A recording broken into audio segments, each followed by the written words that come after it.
Estimados alumnos, aquí continuamos con la segunda parte del video de la serie exponencial de Fourier.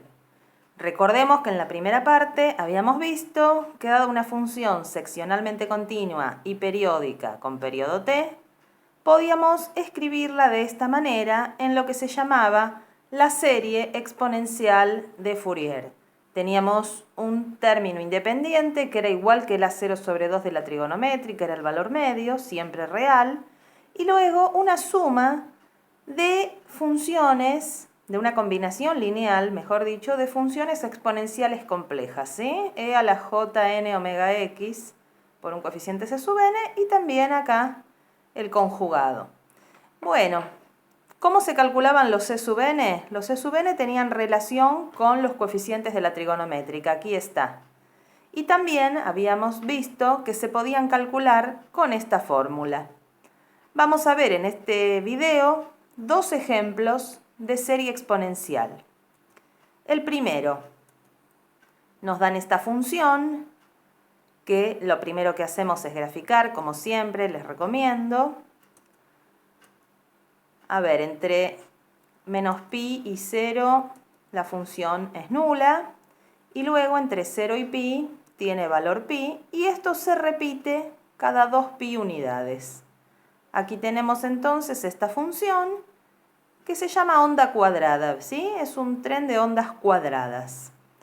¿Qué es lo que nosotros vamos a hacer con esta función? Desarrollarla en serie exponencial de Fourier. Si recordamos algo, como los c sub n eran los an menos jbn sobre 2, y esta función, si bien no es impar, nosotros podemos bajarla pi sobre 2 unidades y esa sí quedaría impar, ¿no? O sea que esta función dada es la suma de una constante más una que es impar. ¿Qué pasaba en las impares en la serie trigonométrica? ¿Cuáles de estos coeficientes valían 0? Los a sub n.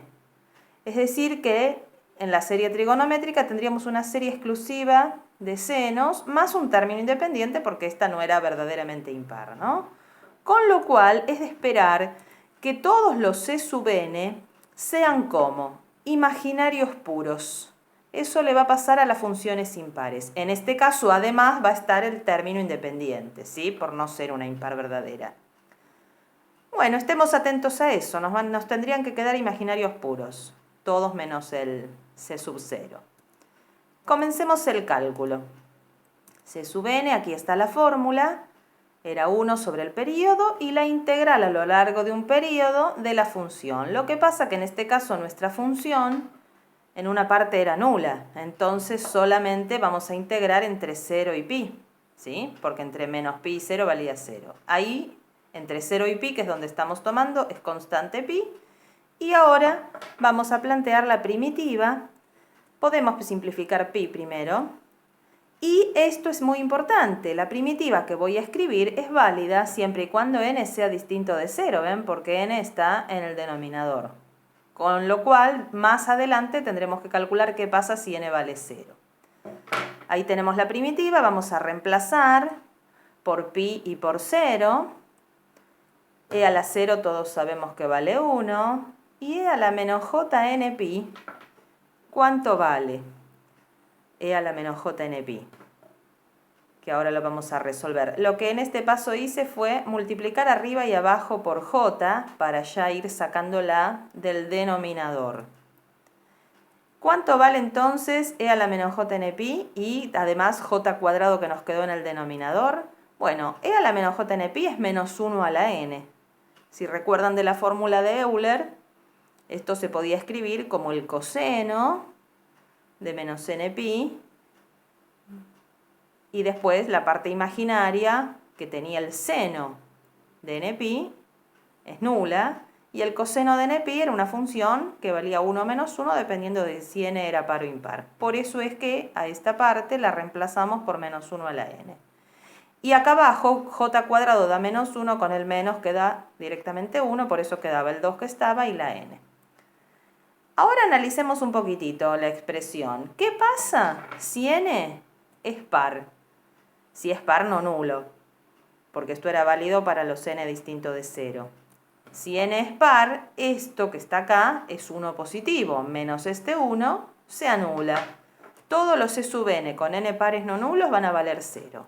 En cambio, si n es impar, el menos 1 a la n es menos 1, con este menos 1 da menos 2, que se va a poder simplificar con este 2, nos va a quedar menos j sobre n.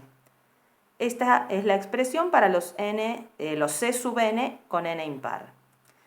¿Y el C sub 0 qué hacemos? Hay que calcularlo desde el principio, porque a partir de acá todo este desarrollo no era válido cuando n era 0.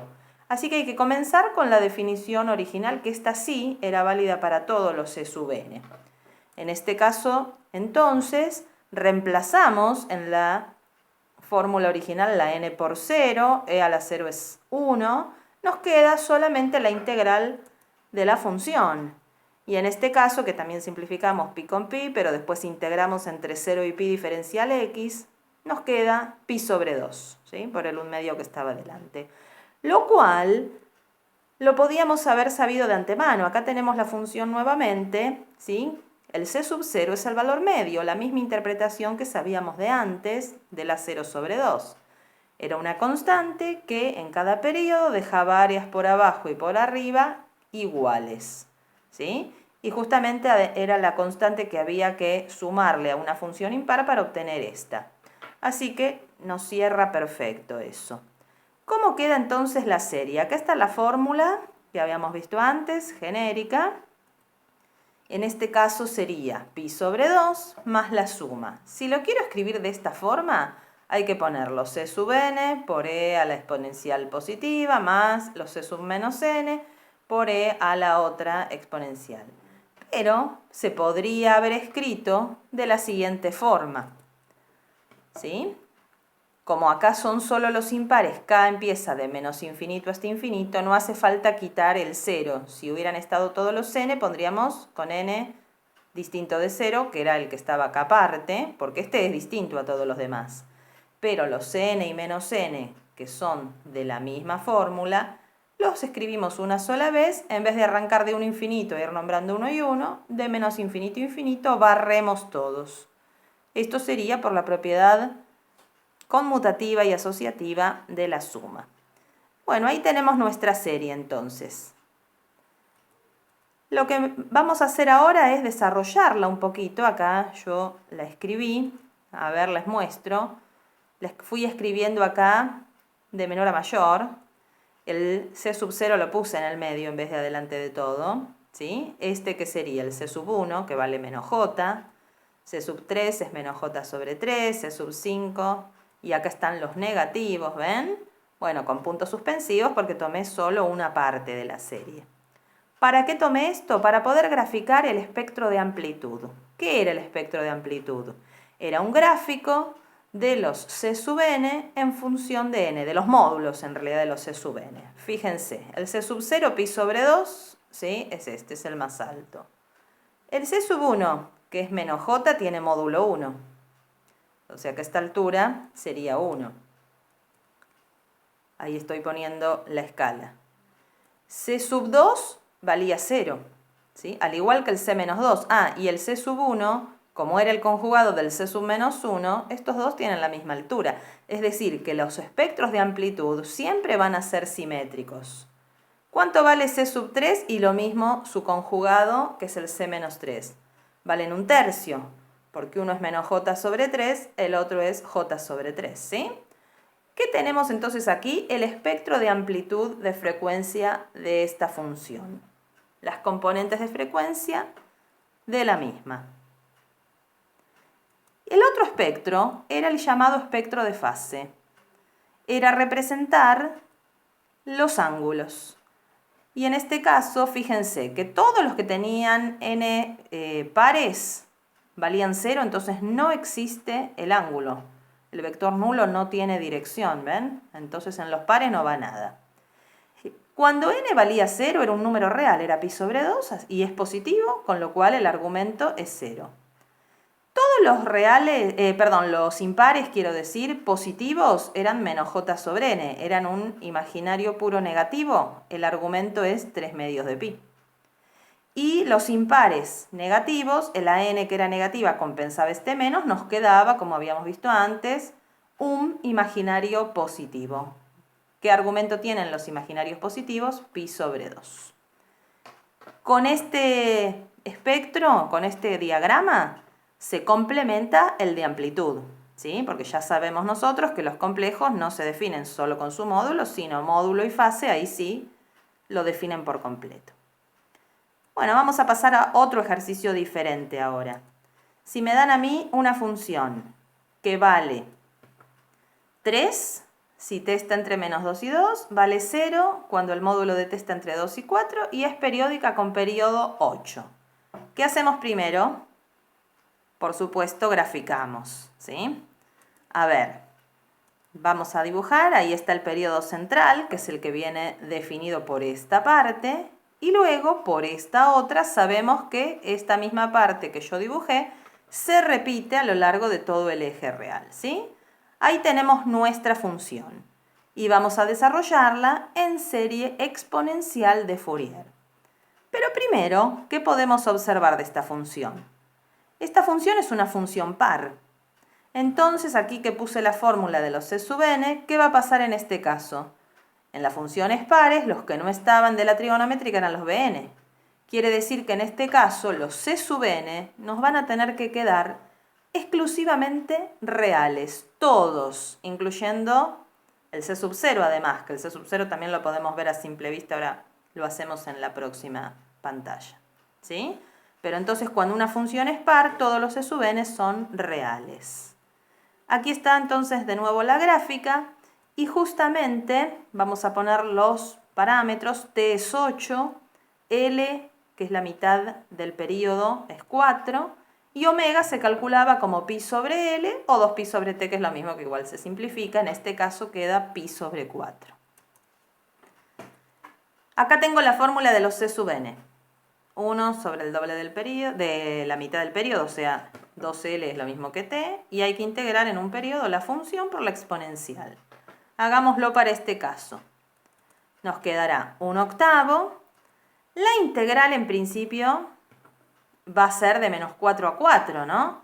Pero como hay partes que son nulas, solamente voy a escribir la integral que vale la pena hacer, que es la que va de menos 2 a 2. Estoy integrando el periodo completo de menos 4 a 4, pero no escribí las integrales que valen 0.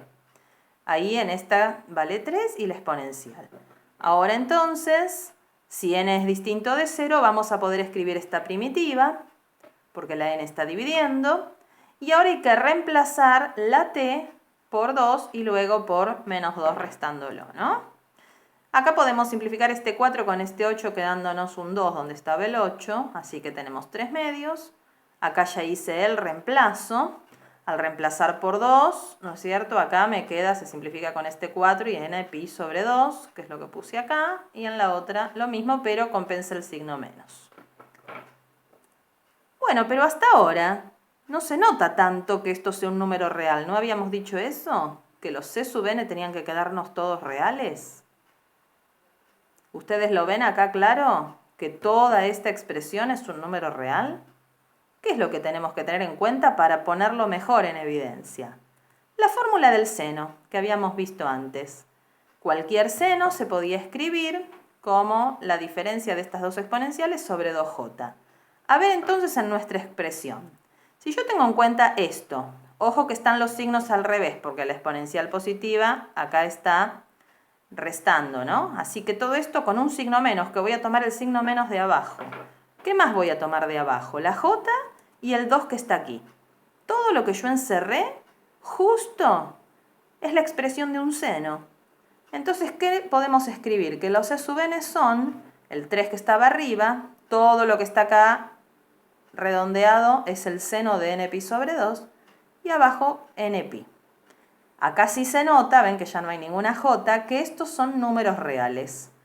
Por ejemplo, si n vale 1, nos queda el seno de pi sobre 2 multiplicado por 3 y dividido por pi. Eso es un numerito real. Y así con todos. Cuando n vale 2, 3, 4 y los negativos también.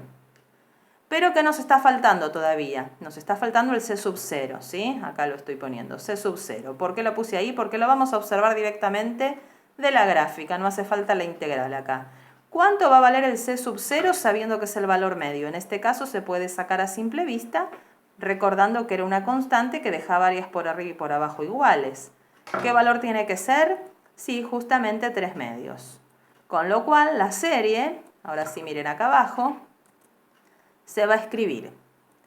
Pero miren una cosa, antes de explicarles cómo escribo la serie, porque alguno estará pensando que ahí me está faltando el C sub 0.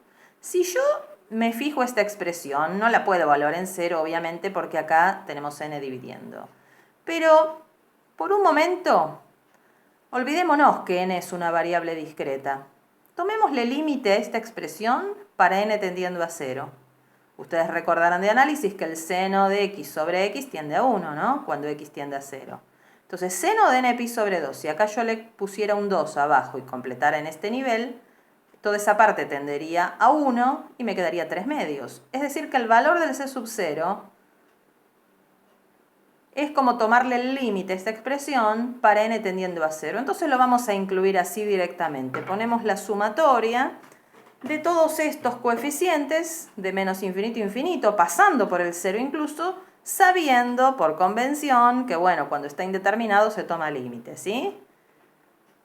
Esto en general hacen todos los físicos, los ingenieros.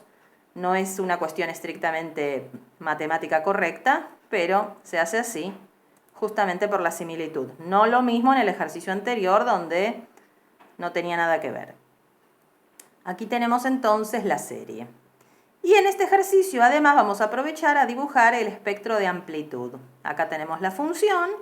¿Y el espectro de amplitud qué era? Era la gráfica de los C sub n en módulo respecto de n. En este caso, acá preparo los ejes y veamos. El C sub 0 valía 3 medios, 1,5. ¿Cuánto vale el C sub 1? Y también el menos 1. Recuerden que era su conjugado, hacemos uno solo y el espectro lo dibujamos simétrico. Seno de pi sobre 2 es 1, 1 por 3, dividido pi. Va a ser un poquito menos de 1, ¿sí? Porque pi es mayor que 3 un poco. Lo mismo el C sub menos 1. ¿Cuánto vale el C sub 2? ¿Qué nos va a quedar acá cuando n es 2? Seno de pi, que es 0. 0 dividido algo que no es 0, da 0. ¿Cuánto vale el C sub 3? ¿Qué nos va a quedar? El seno de 3 medios de pi. Si bien es negativo, acá se toma en valor absoluto, ¿sí? Eso multiplicado por 3 y dividido por 3pi nos va a quedar así. Bueno, y de esta manera uno puede ir completando el espectro de amplitud. Lo que les quería decir es que acá tenemos la función original que nos dieron, era la función en el dominio del tiempo. O sea, nos iban diciendo los valores que tomaba a lo largo del tiempo. En cada instante sabíamos qué valor tenía. Pero cuando uno desarrolla la serie de Fourier y tiene el espectro de amplitud, se tiene la misma función que antes, pero ahora en el dominio de la frecuencia. Tenemos otro tipo de información de la función, ¿sí? Acá su variación en el tiempo y acá sus componentes de frecuencia. Por eso habíamos dicho en el primer video de serie de Fourier que con el análisis de Fourier se pasaba del dominio del tiempo al de la frecuencia. Acá termina la parte de serie exponencial. Nos vemos en el próximo video.